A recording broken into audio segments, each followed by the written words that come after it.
Assalamualaikum warahmatullahi wabarakatuh.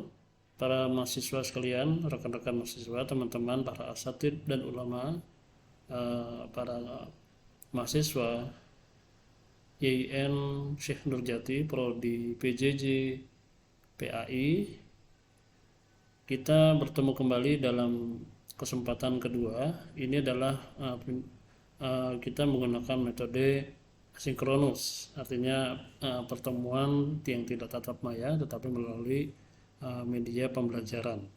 Nah, hari ini kita akan membahas 6 poin sebagai bagian dari CPMK kita pada pertemuan hari ini, yaitu pertama jenis dan karakteristik media, kemudian pemilihan media, kemudian kita akan bicara juga tentang konsep konten itu apa, kemudian bagaimana implementasinya dalam berbagai bentuk media yang ada. Kemudian kita membahas sedikit mengenai psikologi kreatif dan bagaimana sebuah kreativitas itu diperlukan dalam pengembangan konten pembelajaran. Baik, kita ikuti dan kita kupas satu persatu materi-materi tersebut secara singkat dan nanti akan dikembangkan sendiri oleh saudara-saudara sekalian dalam rangka pengayaan, dan di akhir perkuliahan kita kita akan mengerjakan beberapa tugas yang harus dilakukan selama dalam waktu beberapa hari ke depan. Itu harus disetorkan melalui link yang akan kami berikan, bisa melalui Google Class dan sebagainya.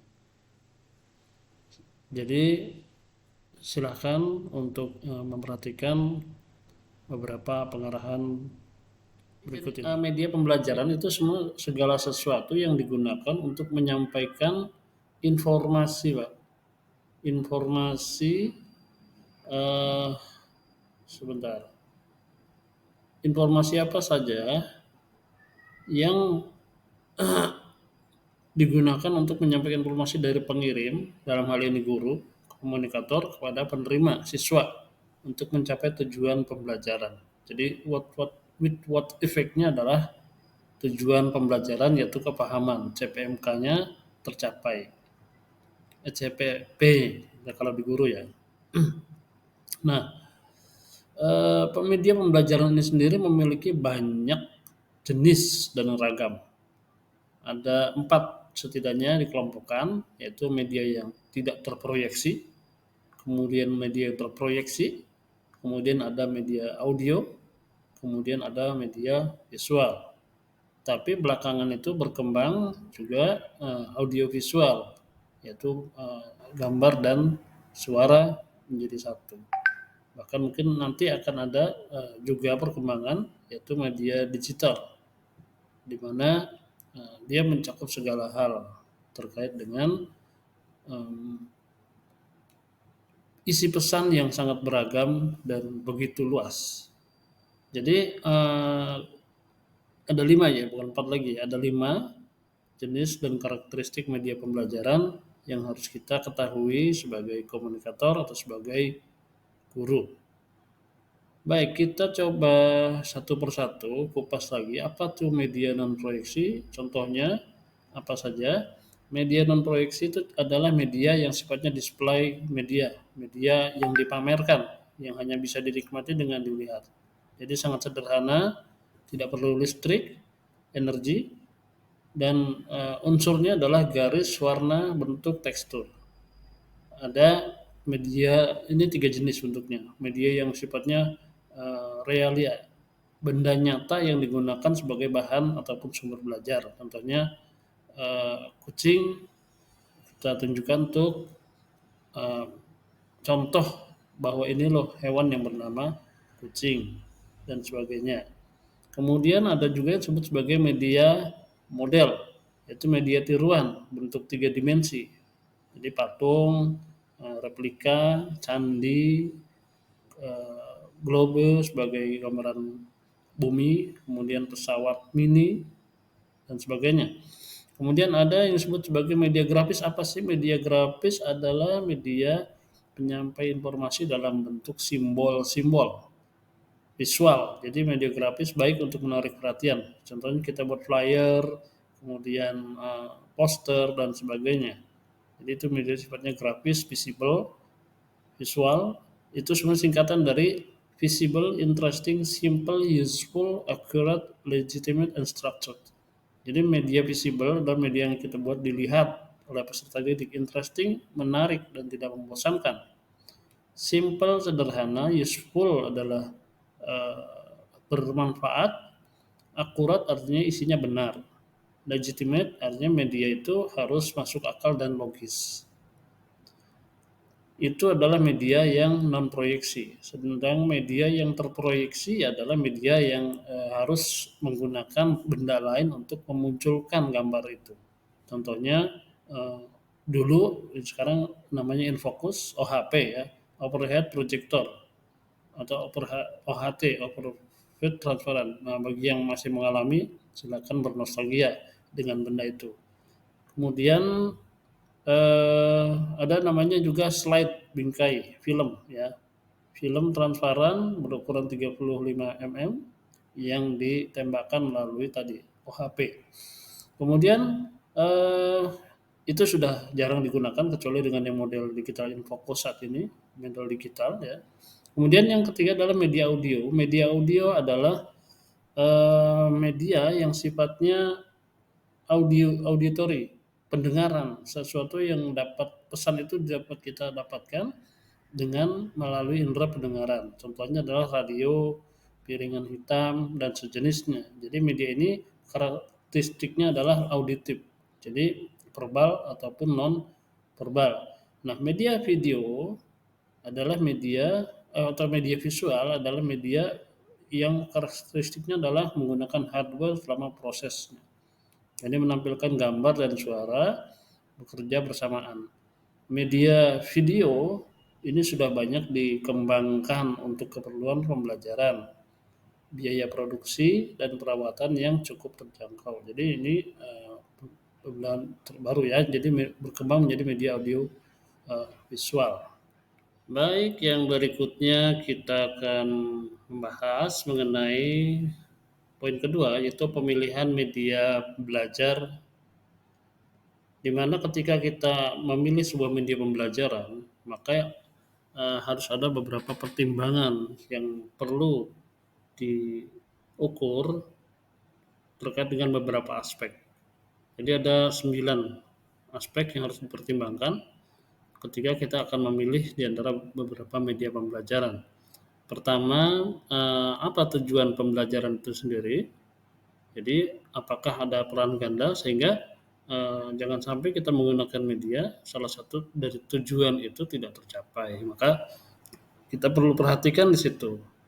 Kemudian yang kedua adalah materi atau pesan yang hendak disampaikan, tujuannya apa, substansi pembelajaran itu, sehingga jangan sampai penggunaan media malah pada akhirnya menghilangkan materi pesan yang hendak digunakan. Umpamanya kita ingin menggunakan media video sebagai penyampai pesan, tapi kita terlalu banyak menggunakan animasi, musik yang begitu keras daripada pesannya, sehingga malah yang diingat jangan-jangan musiknya, lagunya, atau pesannya daripada isi pembelajaran itu sendiri.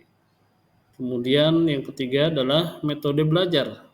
Apakah pembelajaran disampaikan melalui beragam metode, sehingga metode yang belajar harusnya dilakukan alamiah, ketika harus menggunakan media yang kontekstual di lingkungan sekolah, gunakan. Namun jika dalam metode pengamatan, media yang dipilih juga tentu harus sesuai dengan apa yang dapat diamati oleh siswa. Jangan menyulitkan siswa penggunaan metodenya. Kemudian yang keempat adalah bagaimana karakteristik siswa kita sendiri. Ketika media itu akan kita gunakan, perhatikan apakah karakteristik peserta didik atau siswa itu beragam atau homogen. Sehingga ketika ada anak yang gaya belajarnya auditori, maka media pembelajaran yang digunakan juga harus memiliki suara yang baik, jernih, dan sebagainya.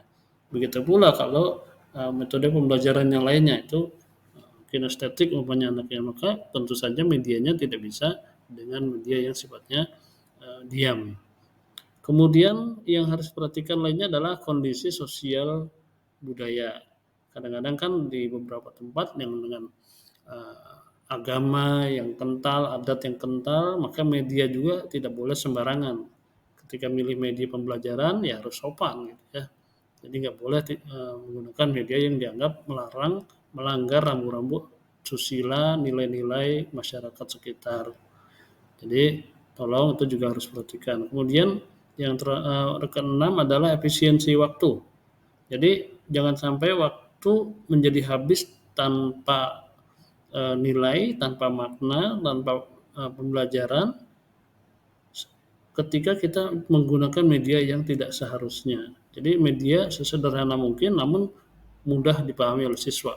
Contohnya kita menggunakan sebuah alat aplikasi baru, tapi mahasiswa begitu sulit untuk memahami aplikasi tersebut, bahkan menginstalnya saja memakan waktu berjam-jam sehingga pada akhirnya hanya memakan waktu untuk memahami penggunaan alat ketimbang belajarnya. Itu tentu tidak praktis. Nah, pilih media yang praktis dan juga aman digunakan. Jadi maksud aman ya tentu tidak di-hacker kalau media digital ya. Kemudian ketika alatnya tidak eh, mengandung zat-zat yang berbahaya, beracun ataupun bocor aliran listriknya sehingga akan membuat siswa tersengat aliran listriknya. Ini tentu juga keamanan harus diperhatikan oleh kita. Nah ini tentu harus dipahami oleh para guru yang akan memilih media belajar apa yang akan dipakai oleh siswa. Demikian. Oke, berikutnya yang akan kita bahas adalah mengenai apa itu konten. Menurut Kamus Besar Bahasa Indonesia, KBBI, konten adalah informasi yang tersedia melalui media atau produk elektronik. Penyampaian konten dapat dilakukan melalui berbagai medium, baik langsung ataupun tidak langsung, seperti internet, televisi, bahkan sekarang sudah bisa melalui telepon genggam, handphone. Jadi konten adalah materi pelajaran. Kalau maksudnya materi pelajaran adalah konten, komponen yang sangat penting dalam pelaksanaan pembelajaran. Ya apa artinya pembelajaran kalau nggak ada materinya kan? Jadi konten is king. Konten adalah raja dalam setiap komunikasi. Maka eh, ketika ada muncul apa yang diajarkan, nah itulah konten pengajaran kita.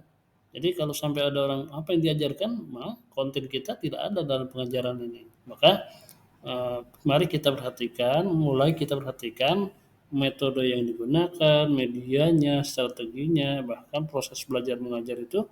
Namun kadang-kadang ketika konten tidak diperhatikan, isinya malah hilang, bias, sehingga orang tidak memahami apa yang kita sampaikan. Jadi konten atau materi pelajaran itu sesungguhnya terkait erat dengan learning object. Hodgkin and Duval juga sudah mendefinisikan learning object sebagai entitas digital atau non-digital yang bisa digunakan untuk belajar, pendidikan, ataupun pelatihan. Mengutip dari C tahun 2014 dan Paulins, Balina and Arvipopa 2015. Jadi learning object adalah paragraf kecil beserta penjelasan atau sebagian besarnya sebagai tutorial lengkap yang dapat disajikan melalui berbagai media termasuk teks, grafis, animasi, audio, dan video. Jadi learning object sesungguhnya mendukung strategi pembelajaran aktif berbasis kasus, masalah, generatif, kolaboratif, dan lainnya daripada memperlakukan peserta didik sebagai koleksi dalam pembelajaran statis. Jadi itu lebih baik kita memperhatikan mereka sebagai learning object. Nah, sekarang kita coba memahami, jadi konten itu apa sih? Konten adalah tadi sebagaimana disampaikan informasi yang tersedia melalui media ataupun produk elektronik. Sedangkan menurut Simar Mata 2011, konten itu adalah pokok, tipe, atau unit dari informasi digital berupa teks, citra, grafis, video, suara, dokumen, laporan, dan lain-lain. Artinya, konten adalah semua hal yang dapat dikelola dalam format elektronik. Kemudian menurut Cambridge Dictionary, salah satu pengertian konten adalah artikel atau bagian yang terdapat dalam majalah atau buku, atau the article or parts contained in magazine or books. Jadi kalau dalam pengertian Business Dictionary, konten itu artinya teks, atau dokumen terpublikasi dalam bentuk apapun. Jadi konten adalah informasi dan komunikasi. Kemudian konten adalah jumlah total dari kesemua isi, keterbacaan, relevansi, kegunaan informasi, dan cara penyajiannya. Kemudian esensi pesan atau wacana yang dikomunikasikan, sebagaimana dipahami atau diterima oleh audiens yang dituju.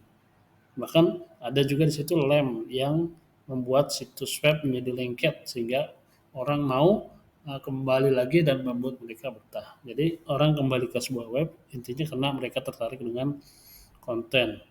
Nah, di dalam buku kreator konten era digital, konten itu ada berbagai macam. Ada satu konten edukasi. Ya, konten edukasi itu isinya pengetahuan yang bermanfaat untuk menambah nilai konten utama. Misalnya ketika orang mendalami tentang kosmetik, dia bisa membuat konten tentang tips memilih kosmetik, bukan rekomendasi harga, kemudian cara pemakaiannya. Kemudian ada juga konten informatif. Dia isinya adalah informasi, berita, dan sebagainya. Misalkan membuat konten terkait dengan tadi kosmetik, maka informasinya adalah menyampaikan nama produk, alamat toko, daftar produk, dan sebagainya. Nah, kemudian kalau kita kaitkan tadi dengan konten pendidikan agama Islam, maka tadi konten edukasinya, edukasi cara eh, melaksanakan ibadah yang baik dan benar. Nah, itu kita sampaikan di situ. Kemudian informatif juga begitu. Kemudian yang ketiga adalah konten review. Konten review adalah ulasan satu produk, barang, atau jasa.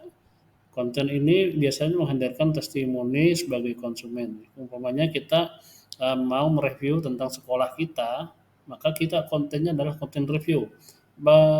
Kita akan coba tanya pendapat Bapak ini tentang sekolah ini.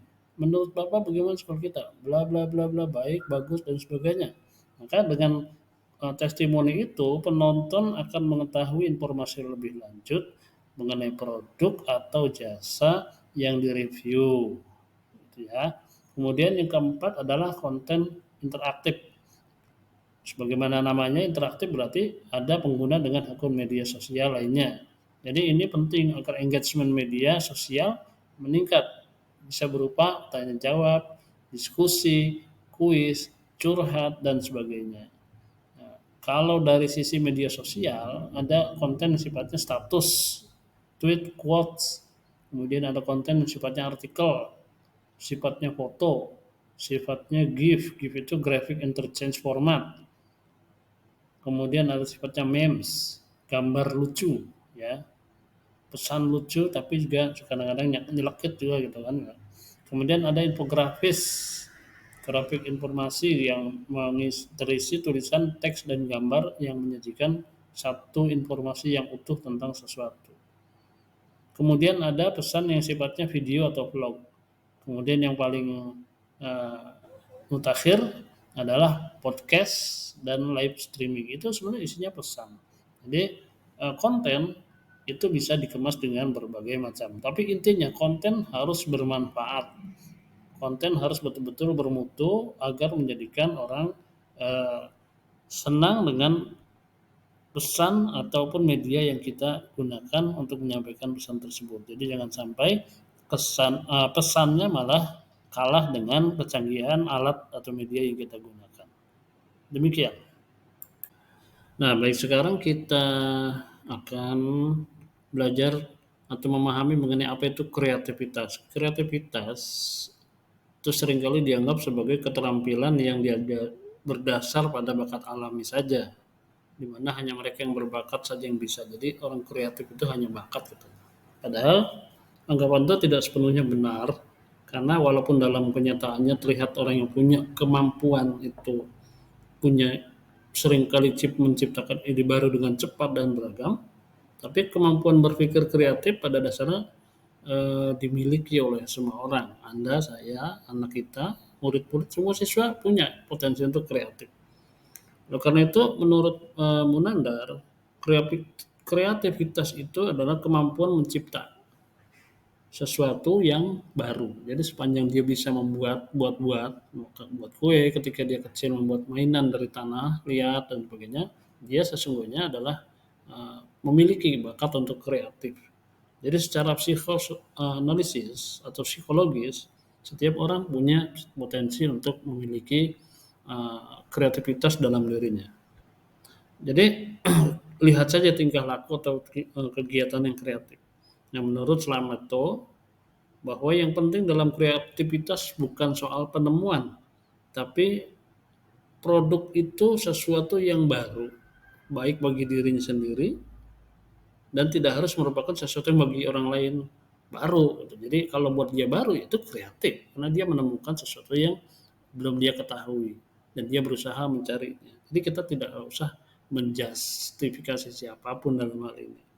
Nah, maka menurut Gallagher dalam bukunya di Rahmawati, creativity is a mental process by which an individual creates new ideas or products or recombines existing ideas and products in fashion that is novel to him or her.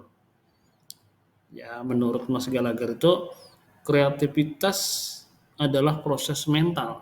Jadi proses mental yang dilakukan individu berupa dia gagasan ataupun produk baru ataupun mengkombinasikan antara keduanya yang pada akhirnya uh, dia akan melekat pada dirinya. Jadi secara umum kemampuan kreatif itu dikenal dengan 3 sub kemampuan. Pertama, kelancaran. Ketika dia lancar melakukan sesuatu, membaca dengan cepat, menghafal dengan cepat, itu dia punya kreatif.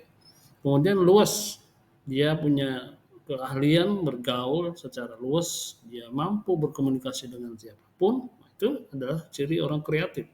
Dan originalitas, jadi dia senang dengan sesuatu yang baru dan dia ciptakan sendiri. Nah, itu adalah orang yang kreatif. Jadi kalau cuma kerjanya hanya meniru-niru ya tidak kreatif. Ya walaupun sebetulnya kreatif juga sih menurut saya.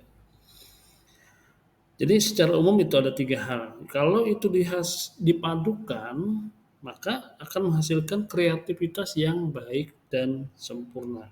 Nah, Mr. Carl Roger menekankan sumber kreativitas adalah kecenderungan untuk mengaktualisasi diri, mewujudkan potensi, mendorong untuk berkembang dan menjadi matang, cenderung untuk mengekspresikan dan mengaktifkan semua kemampuan organisme. Jadi banyak pendapat dari berbagai macam ahli. Kemudian dari Simon Freud, seorang tokoh psikolog yang paling tua, paling lama ya, sangat senior. Menurut Freud, kreativitas dalam perkembangan itu sangat terkait dengan istilahnya 4 aspek, yaitu personal, person, kemudian pendorong, proses, dan produk. Jadi kreativitas kalau ditinjau dari hal itu harus ada 4 hal. Tadi pribadinya, kemudian aspek pendorongnya, supportingnya, kemudian kemampuan dia memproses kreativitas itu dan produk yang dihasilkan oleh orang itu dalam menciptakan sesuatu. Nah, apa kaitannya bicara tentang kreativitas dengan media pembelajaran? Jadi ada kaitannya yaitu di mana seseorang yang kreatif dia akan menciptakan media-media pembelajaran yang sangat menarik bagi siswa-siswinya. Seorang guru yang kreatif dia akan mampu menciptakan pesan-pesan yang menarik, kreatif dan sangat selalu ditunggu oleh siswa-siswinya. Oleh karena itu penting bahwa setiap guru harus punya keyakinan bahwa dia adalah orang yang kreatif. Karena itu dibutuhkan, bukan hanya nasib-nasiban. Seorang guru mutlak dituntut untuk memiliki kreativitas. setidaknya cara mengajarnya kreatif lah, walaupun mungkin secara gaji masih gitu-gitu saja, itu mah bukan urusan soal kreativitas, itu sih rezeki ya. Tapi dalam hal metode pembelajaran ya jelas seorang guru harus memiliki kreativitas. Nah, jadi ini menjadi penting karena dengan kreativitasnya guru maka siswa pun jadi kreatif. Pembelajaran PAI itu seringkali dianggap pembelajaran yang membosankan karena apa? Tidak menggunakan media. Bahkan ketika dipakai media pun ketika dia gurunya tidak kreatif dalam mengemas pesan, maka itu pun tidak banyak perubahannya. Eh, Kesan bahwa materi PAI itu adalah materi yang membosankan dan itu saja, yaitu harus segera dirubah dengan kreativitas kita. Umumnya guru mengajarkan wudhu dengan memberikan cara melalui tadi media visual, media yang sifatnya display dengan karton, dengan gambar-gambar yang dicetak dalam kertas, kemudian disampaikan. Atau kalau mau lebih contohkan cara berwudhu yang benar dengan video yang menunjukkan detail apa saja yang harus sampai dengan air wudhu itu, cara beristinsar yang baik dan benar seperti apa. Nah itu kan perlu untuk disampaikan. Jadi siswa itu eh, paham cara berwudhu yang baik dan benar. Bahkan cara sholat pun harus dicontohkan. Ada kesalahan-kesalahan apa yang seringkali dilakukan oleh orang yang sholat tanpa memperhatikan aspek-aspek sah dan rukun dan sahnya sholat seperti apa. Jadi kalau kita nggak memperhatikan itu, maka siswa kita juga akan begitu-begitu saja, bahkan kadang-kadang malah tidak memperhatikan apa yang seharusnya mereka lakukan dalam menyempurnakan agama atau materi yang disampaikan oleh guru PAI. Jadi PAI akan menjadi materi yang sangat menyenangkan bagi siswa karena disampaikan dengan metode yang penuh kreativitas. Demikian barangkali.